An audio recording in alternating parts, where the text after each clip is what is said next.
Hello everyone, this is Gleb, and I would like to record a video about negative assertions. Often people write tests that pass for a wrong reason. They pass too quickly because they use negative assertion. So before I get to that, let's just have a basic example of a site that dynamically changes the text. For example, at first the text is starting, and after a second and a half, the application loads something and changes the text to loaded.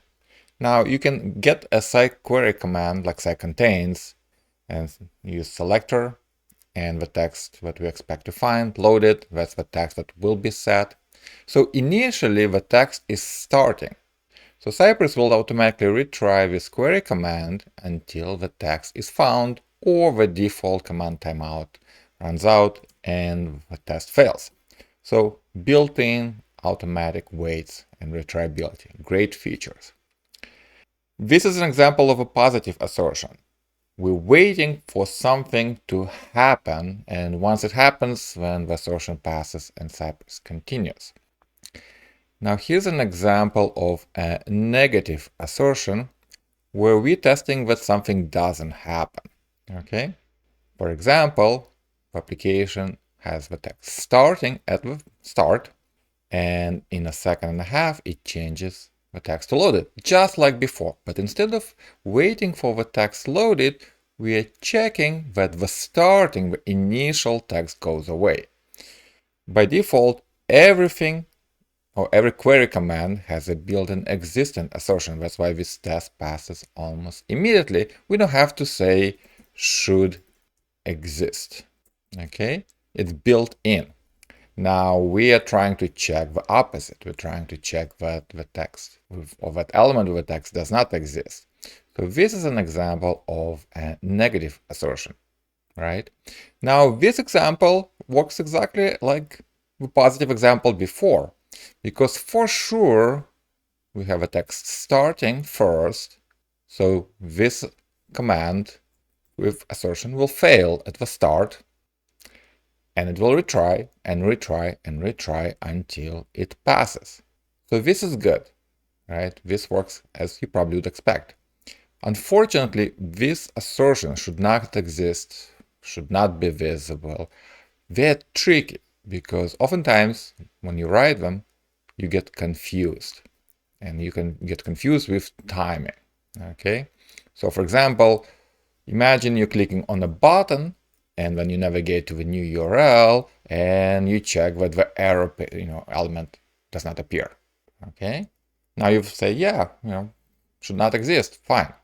Unfortunately, an example like this probably will be green and pass, but probably for wrong reason, because there is a timing issue, right?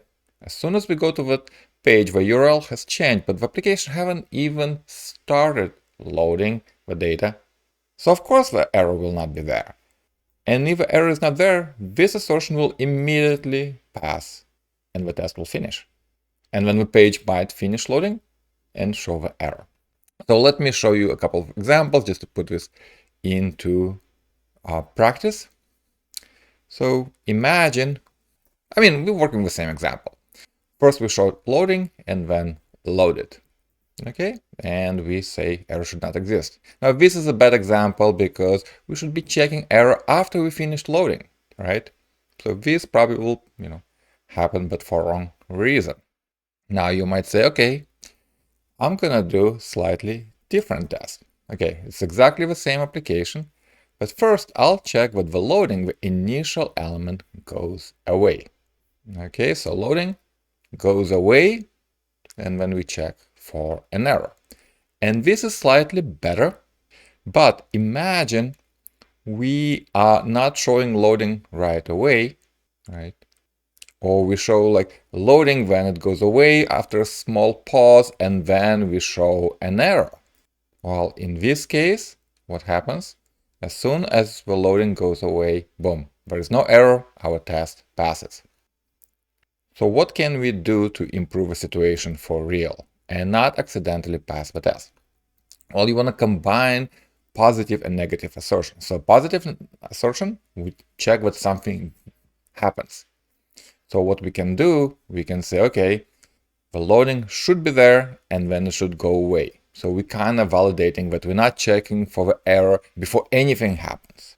Okay? But even here, we're checking for wrong thing. Right? We're checking that the loading element goes away. We are not checking that the error did not even have time to appear. So a better way to write the same test would be to do the following. Imagine we find something on our page that tells us if this element, let's say the loaded duration, like the timing, right? If it's there, then we know the data has loaded and the error should have been there by now. Okay, this is what we do. First, we make sure the loading appears and goes away. Then we check for that element that we know signifies that the error is either there or not, like the data has finished loading, application is done. Once that exists, then we can check if an error is also there or not. And it shouldn't be. Okay? So we find another element, or we check the application for some style or attribute to make sure that it finished loading, and at this point it's safe to check if error is there or not. Okay, so find this example at my Gleb Bakhmutov Cypress example site. I'll put a link. And also I have a couple of blog posts that I link in this recipe, and I'll put them in the description of this video, where I describe this problem in detail. Just be careful with negative assertions. They can pass for a wrong reason because they'll pass immediately without waiting for something to finish in your application, to really finish